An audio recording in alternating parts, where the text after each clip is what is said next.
All right, Sadie, you ready to compete? I'm ready to compete. You kind of strike me as one who's competitive. I'm very competitive, but I will say this is not my sport. So we'll see how good I can do. The last time I played golf was with Amy's dad when we were dating. Oh, no way. Like, for real. So that was a little while ago.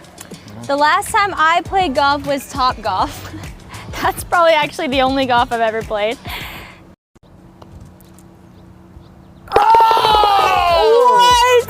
No!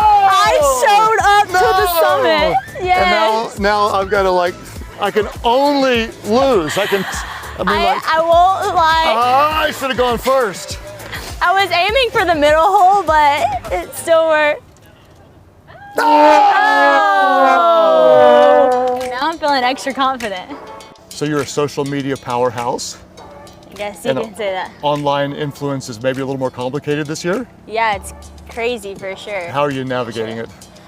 You know, I think as hard as it is and as challenging as it is, that's kind of the way that we can be an influence right now, especially with nobody being able to gather. And so it's kind of what you said in your talk about change. It's like you have to be willing to change. You have to be willing to accept that and, you know, and be excited about that. And I think for us and my team, like, we were like, okay, this is the year everything's canceled. This is the year that we definitely have to figure out how to crush online.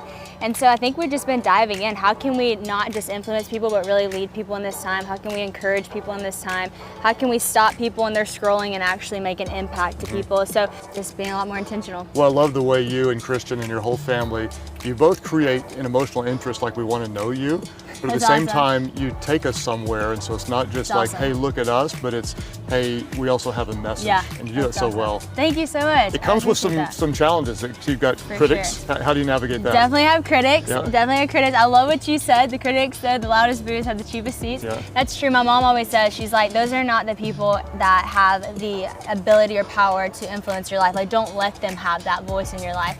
I think sometimes, you know, and this is just human, you can read 100 comments and the one negative comment, that's the one you're going to remember forever. Yeah, or the one shot you miss is the one you remember forever. Oh yeah, for sure. Like, I think a lot of girls go into the insecurity like, oh, I never want to post again, I'm ugly, all that stuff, but you can't do that, you know? You can't let that one person dictate what the rest of your life is going to look like, right? And so I think for me, you know, a lot of people say don't read your comments, but I think you learn a lot from what people are going through, especially if you're in ministry, if you're trying to impact people. I think there is some importance to reading and knowing what people are going through, but at the same time not allowing that to change your perspective of yourself and what you're going to do. So I've got a lot more to ask you. Why don't we take this to the stage? Perfect. Let's do it. Love it.